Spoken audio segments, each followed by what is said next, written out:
जब बात होती है राव साहब की, राव साहब 6 बारी लोकसभा के मेंबर बने और ये बहुत बड़ी बात है हरियाणा के लिए, क्योंकि हरियाणा में आज तक 6 बारी कोई सांसद बना ही नहीं, और वो भी जीतकर। ये नहीं कि नॉमिनेटेड सांसद बना हो, जीतकर कोई 6 बारी सांसद नहीं बना। ये आप सबकी देन है, आप सभी का बहुत बहुत धन्यवाद। और आज भी जब राव साहब कुछ कहते हैं तो सारे के सारे हरियाणा के कान खड़े हो जाते हैं।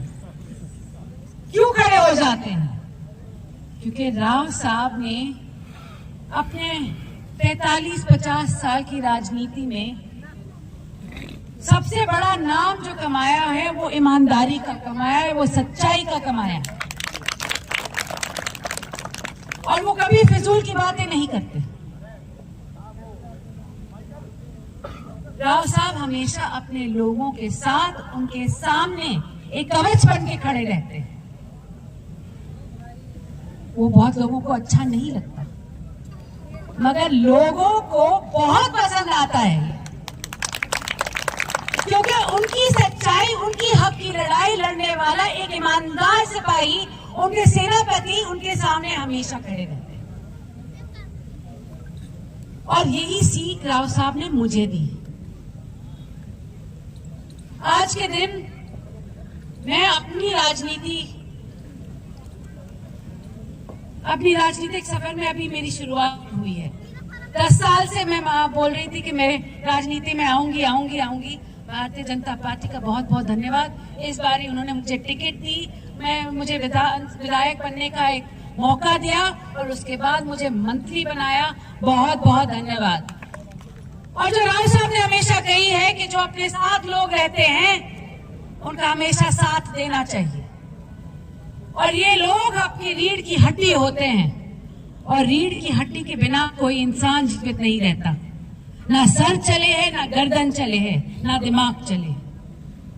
तो रीढ़ की हड्डी सबसे ज्यादा जरूरी हड्डी होती है इंसान की, और जब वो रीढ़ की हड्डी आपके लोग हों तो आपको कोई दुनिया की शक्ति रोक नहीं सकती।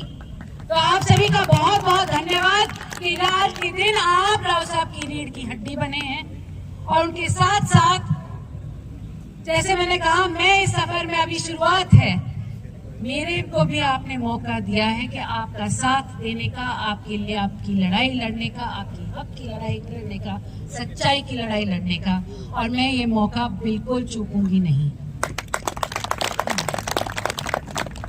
उसके साथ साथ मैं बस आप सभी का धन्यवाद देना चाहती हूँ कि जब भी लोगों ने राव साहब का साथ दिया है, राव साहब के लिए खड़े हुए हैं, उसके पीछे ये जरूर है कि राव साहब ऐसे नेता हैं, मैं कहूंगी उनकी छवि इतनी साफ है, ऐसा कोई नेता शायद ही हरियाणा में कोई और होगा। राजा राव इंद्रजीत जिंदाबाद, जिंदाबाद, जिंदाबाद। और उसी छवि को आगे बढ़ाते हुए राव साहब ने, मेरी माता जी मैं बोलूंगी, मैं अपनी माँ को भी थोड़ा श्रेय दे दूं यहाँ पे, क्योंकि जब बचपन से बड़ा करते हैं तो दोनों की सीख चलती हैं।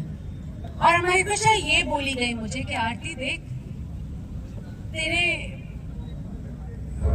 जो परदादा थे, तेरे दादा रहे हैं, तेरे पिताजी रहे हैं, इन्होंने एक चीज कमाई है, वो है नाम, और अच्छा नाम। और अच्छा नाम गंवाने में 1 सेकंड नहीं लगता, मगर उसको बरकरार रखने में बहुत मेहनत लगती है। तो आज के दिन आपके बीच आरती आई है मेहनत करने, आप सभी का साथ देने, आप सभी यहाँ आए हैं मेरी बात सुनने, आप सभी का बहुत बहुत धन्यवाद। विकास और उन्नति का रास्ता आगे है, हम साथ साथ चलेंगे और आगे देखेंगे कि कितने बड़े सूरज का उजाला हमारे साथ भी आता है। धन्यवाद।